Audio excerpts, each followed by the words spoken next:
Hi. Hey. Okay. Oh my God. I struggle. We all struggle. I struggle a lot.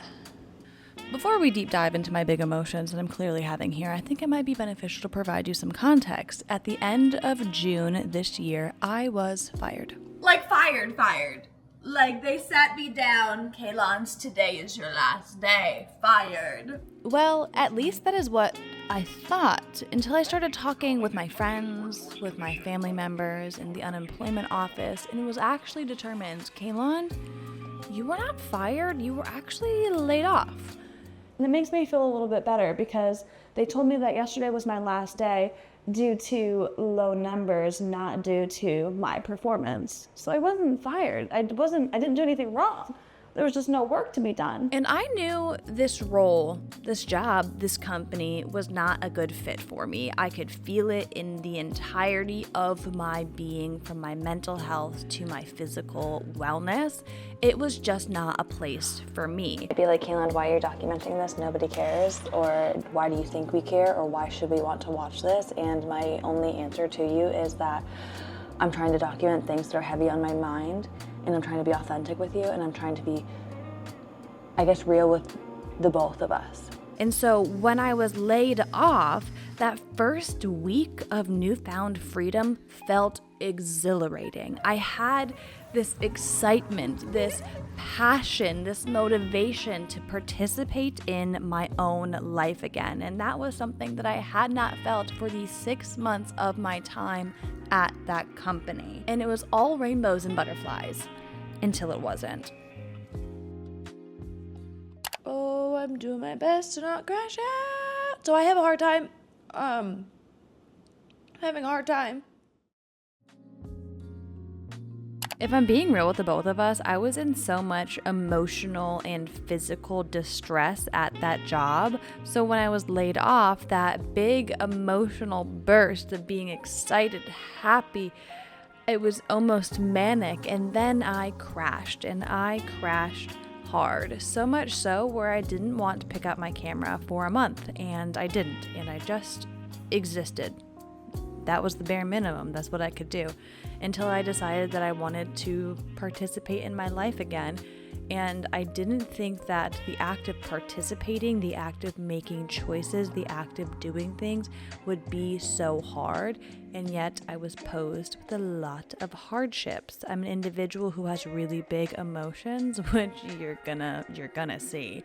And those emotions were really hard for me to process, but I decided to process them with you versus not process them at all.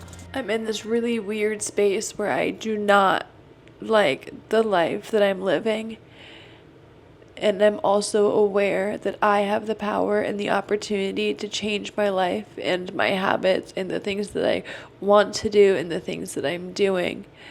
But that requires me to figure out what I want out of this life. But I don't know what I want to do in terms of a way to acquire money, but I do know how I want to feel, and I want to feel happy. I want to have genuine happiness inside of my body and my heart and my soul. And so I'm trying to lead with that. I'm trying to think of things that are going to make me happy and try to do those things. But not knowing, and I know I don't need to have all of the answers. I'm only cheating 30 years old, and I know my life's literally just starting, but I feel like my life's crumbling right now. When I feel like this, I don't feel happy. But I feel like this all the time. I have really big emotions, and what a beautiful thing that is. So I don't know what to do, and I don't know how to proceed, and that feeling of unknowingness and that lack of control is very scary and very difficult. Decision-making and Kaylon's on a normal day don't see eye to eye.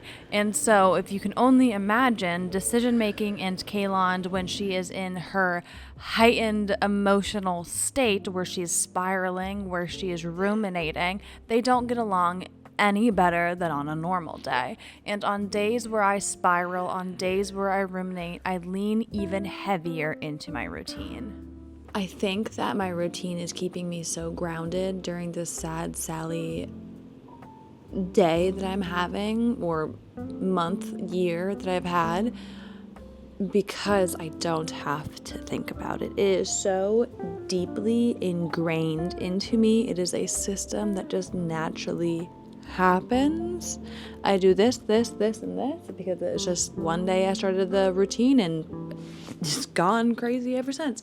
But I just don't have to think about it. And that's something that's been very beneficial because my brain just shuts off and I do what needs to be done. So essentially, my routine is me living on autopilot, but I don't have to think when I'm on autopilot, which I guess gives my brain a little bit of respite from being sad. It's a silly little time up here. I have a silly little brain. An SLB.